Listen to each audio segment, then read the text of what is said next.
Kim aytdi duolar qabul bo'lmaydi deb? Ka'bada ishlaydigan pokistonlik bir tozalovchi bilan juda ta'sirli voqea bo'ldi. Iftorga ozgina vaqt qolganda u juda kamtar holda chin dindan Allohga duo qilayotgan edi. Bu odam kambag'allik va qarzlar og'irligi bilan yashayotgan edi.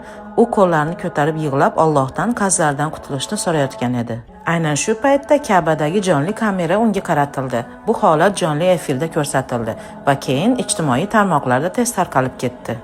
Saudiya Arabistonda yashovchi bir sahiy inson bu videoni ko'rib qoldi.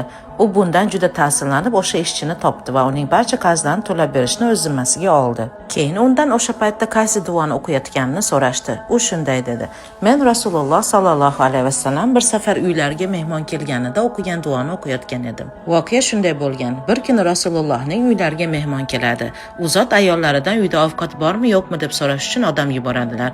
Javob esa shunday bo'ladi: uyda hech narsa yo'q.